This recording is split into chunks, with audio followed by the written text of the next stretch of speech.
Assalamualaikum warahmatullahi wabarakatuh. Apa kabar hari ini teman-teman? Semoga selalu dalam keadaan sehat dan tetap semangat. Baik teman-teman, hari ini Ustazah akan menjelaskan materi pada tema 2, subtema 4 yaitu menyayangi hewan. Ada pada pembelajaran 3 dan 4. Namun sebelum kita mulai materi kita hari ini, mari bersama-sama kita membaca basmalah. Bismillahirrahmanirrahim. Baik teman-teman, Ustazah mulai ya. Nah, di halaman 174 ada teks bacaan tentang petunjuk merawat anak ayam. Nah, Ustazah akan bacakan. Teman-teman sambil buka bukunya halaman 174 ya. Kemudian, petunjuk merawat anak ayam. Pilihlah anak ayam yang sehat. Banyaknya ayam cukup 2-5 ekor.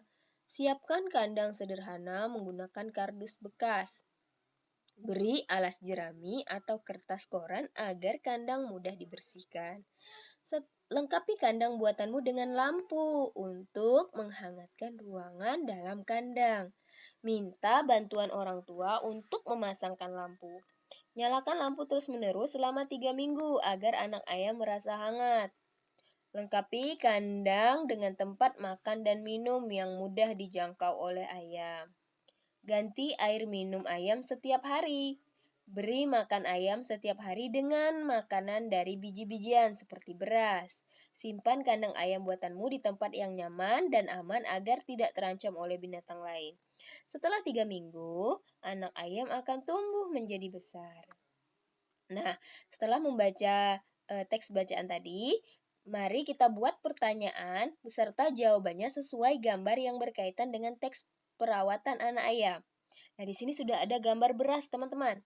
Nah, kalau kira-kira jawabannya kalau sudah ada gambar beras, berarti kira-kira jawabannya pasti beras ya. Nah, kalau jawabannya beras, kira-kira apa pertanyaannya? Nah, di sini Ustazah bikin pertanyaannya, apa makanan anak ayam? Jawabannya adalah beras. Nah, seperti itu ya. Nah, di sini ada lagi.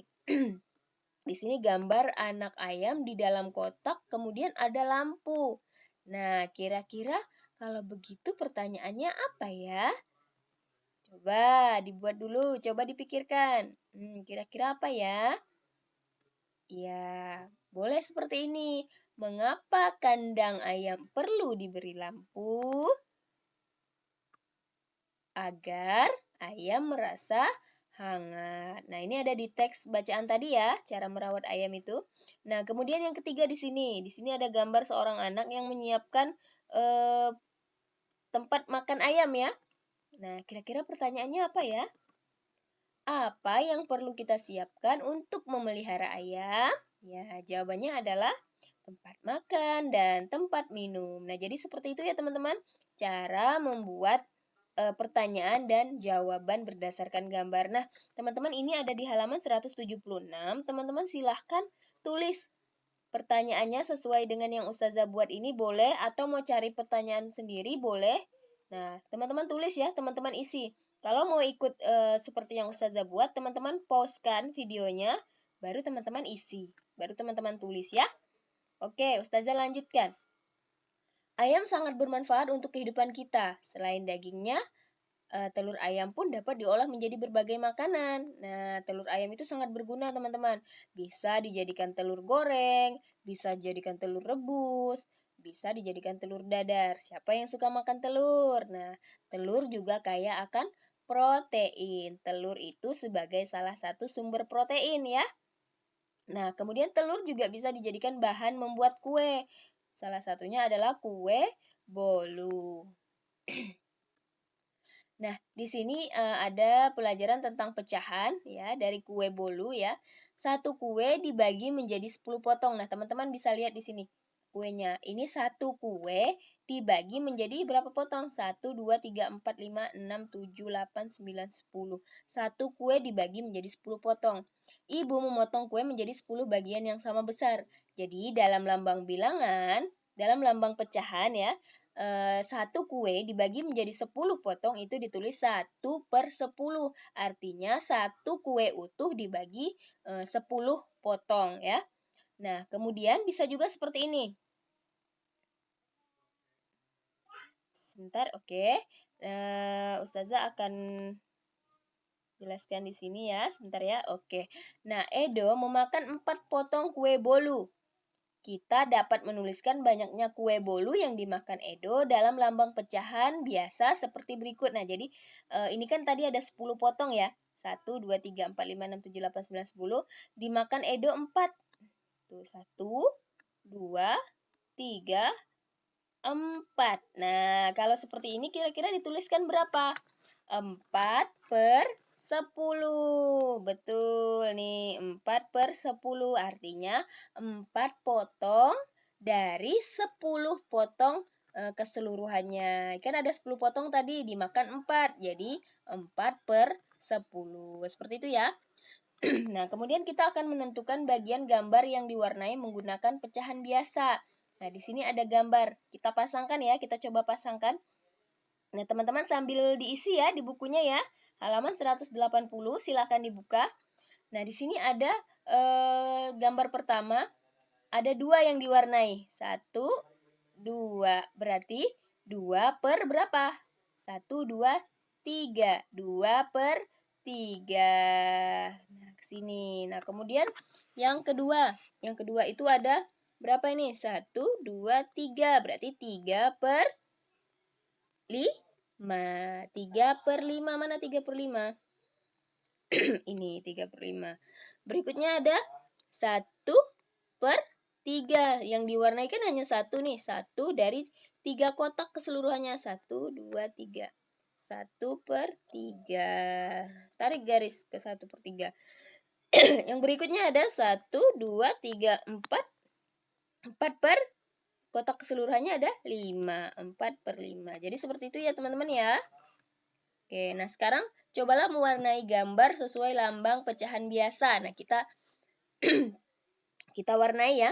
3/8. Nah, 3/8 itu berarti ada 3 yang kita warnai. 1, 2, 3. Nah, 3/8. 2/6. Nah, berarti ada 2 yang kita warnai. 1, 2. 2/6.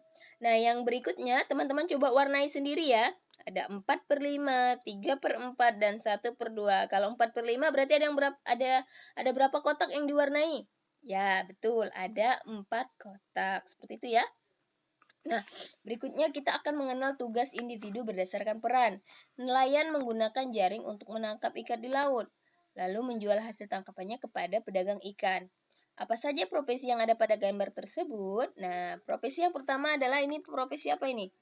Profesi nelayan. Betul. Pekerjaan nelayan adalah mencari ikan, udang, cumi-cumi, dan lain-lain. Nah, berikutnya di sini ada profesi apa ini? Pedagang atau penjual ikan. Nah, pekerjaannya apa? Pekerjaannya menjual ikan, udang, cumi-cumi, dan lain-lain. Nah, itu seperti itu ya. Berikutnya, nah nelayan. Kita sudah membahas nelayan tadi ya. Jadi nelayan itu menangkap ikan sebaiknya menggunakan jaring agar hanya ikan besar saja yang tertangkap. Nah, ini boleh menggunakan jaring. Nah, seperti ini juga boleh menggunakan jaring. Orang yang tidak menyayangi hewan laut terkadang menggunakan bahan peledak untuk menangkap ikan. Nah, seperti ini teman-teman. Di gambar ketiga coba lihat.